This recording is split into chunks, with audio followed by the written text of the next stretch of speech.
We all love stories. Most people love to read them, but there are few who would prefer to listen. So, for those of you who prefer to listen, this is for you. Welcome to the Bible Stories. My name is Liz Kanye, and I'll be your host. Hi! Thank you for tuning in to the Bible Stories, the home of Bible stories told in an African way. Glad that you could join us. So, you know I love Old Testament. I told you guys that, eh?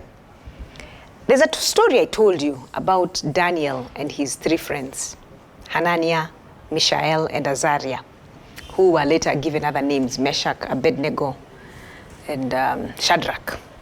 So today I want to tell you another story about these people. So remember I told you guys how when they were tested by the king after their time of being trained, they emerged the wisest people. They were 10 times better than all the others. You remember that part? Okay, so now today's story is about the king. The king was called Nebuchadnezzar. Nebuchadnezzar was a very interesting man. At this point, he had captured so many countries, so he was the king of very many peoples. I don't know if they're still called that, but people from different countries, native, what are they called, natives? Anywho, those people, different people from different countries, from different parts of the world, they were under King Nebuchadnezzar. So one time, this king gets a dream, a very strange dream. So he woke up in the morning and he was so disturbed. But since he's the king, he calls the magicians, the enchanters of his kingdom. He calls them in and he tells them, I had a dream and it is disturbing me.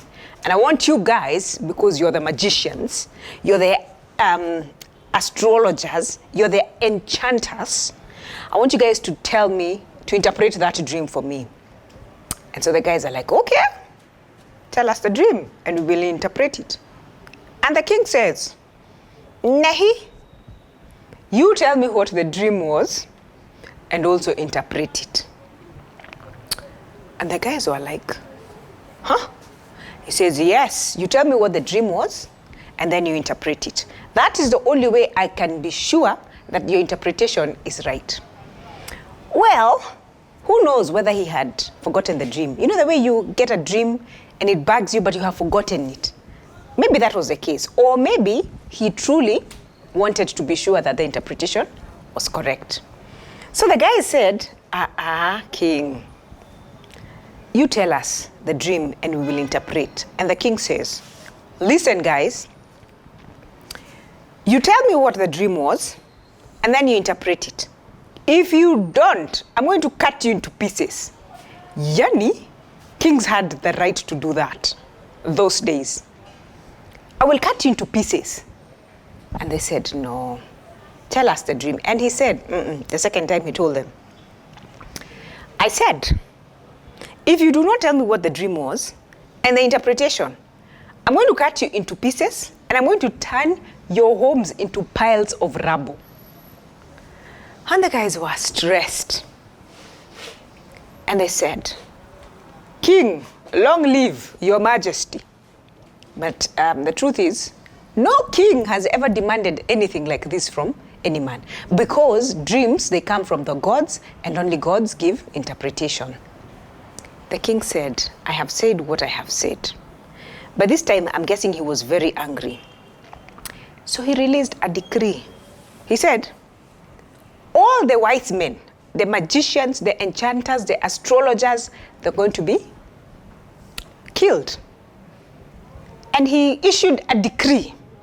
Now, a decree is a law enforced. Well, okay, is a law. It becomes a law. When it has been decreed, it has to be done. So he issued a decree that all magicians, all enchanters, all astrologers, all wise men are to be killed. So Daniel and his friends had not been invited when the magicians and astrologers were called by the king to tell the dream. But somehow they were going to be executed with these other people.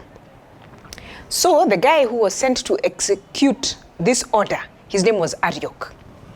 So somehow he tells Daniel that, you guys, I'm coming to kill you people. And Daniel is like, why are we being murdered? And now Arioch tells him the story. Then he says, give me some time. He goes to the king and he tells the king, give me some time.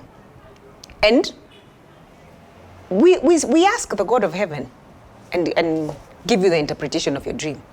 And the king said, Sawa. So Daniel went back home. He told his friends, Mishael, Azariah, that we need to pray. We need to seek the Lord, the God of heaven, and ask him to tell us what the solution is. Otherwise, we're going to die with all these people.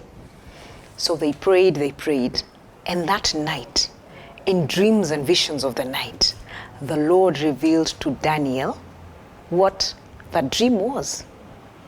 So Daniel woke up and he lifted his hands up in prayer, in thanksgiving, and he praised the God of heaven. And he said, there's no God like you. Only you can interpret dreams. Only you gives dreams to men and women. And so he sent Arioch. He sent for Arioch and he told Arioch, take me to the king because I have the answer that will save all the enchanters, all the magicians, all the astrologers, and all the wise men under this kingdom. And that, brothers and sisters, is how these magicians were saved, because Daniel got the interpretation. So in the next episode, I'm going to tell you exactly what the dream was and what the meaning of that dream was. So if you haven't subscribed, please subscribe and share this with others so that they too may enjoy the stories. Until then, toodles!